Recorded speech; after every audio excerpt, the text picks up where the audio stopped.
എന്താ പറയുക, all the best അതാദ്യം പറയുന്നു. പിന്നെ ഇവരിനി ഇത് കഴിച്ചിട്ടല്ലേ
എന്താ പറയുക, ഓൾ ദി ബെസ്റ്റ് അതാദ്യം പറയുന്നു.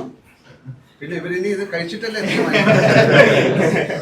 നിങ്ങളുടെ ആഗ്രഹം പോലെ തന്നെ ഇത് നന്നായി വരട്ടെ എന്ന് പ്രാർത്ഥിക്കുന്നു. കാര്യം ഭക്ഷണം അങ്ങനെയാണല്ലോ, അത് ഉണ്ടാക്കാൻ പ്രയാസമാണ്, അത് കഴിപ്പിക്കാൻ പ്രയാസമാണ്, കഴിക്കാനും പ്രയാസമാണ്. ഇതെല്ലാം മാറിയിട്ട് ഏറ്റവും നല്ല രീതിയിലുള്ള ഭക്ഷണമായിട്ട് മാറട്ടെ.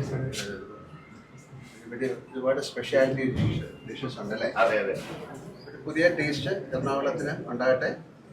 ഭാവിയിൽ ഇതിൻ്റെ ഒരുപാട് ബ്രാഞ്ചുകൾ കേരളത്തിന് പുറത്തൊക്കെ ഉണ്ടാകട്ടെ എന്ന് പ്രാർത്ഥിക്കുന്നു. All the best. ഇത് നിങ്ങൾ കഴിച്ചിട്ടുണ്ടോ? ഇതൊരു സ്പെഷ്യൽ കൺസെപ്റ്റാണ്. 2 years മുമ്പ് ഞങ്ങൾ സമീർക്കാൻ ഒരു ട്രാവൽ ചെയ്ത സമയത്ത് അദ്ദേഹത്തിന് മട്ടൻ ഭയങ്കര ഇഷ്ടമാണ്. അപ്പോൾ അദ്ദേഹം പറഞ്ഞ ഒരു മട്ടൻ്റെ റെസ്റ്റോറൻറ്റ് തുടങ്ങണം. അപ്പോൾ ആ സമയത്ത് സഞ്ചാരി തുടങ്ങിയിട്ടില്ല, ഇവിടെ യുണൈറ്റഡ് കോക്കറിൽ തുടങ്ങിയിട്ടില്ല, മീൻ തുടങ്ങിയിട്ടില്ല. അതിന് മുമ്പ് ഒരു യാത്രയിലാണ് ഇത് വരുന്നത്.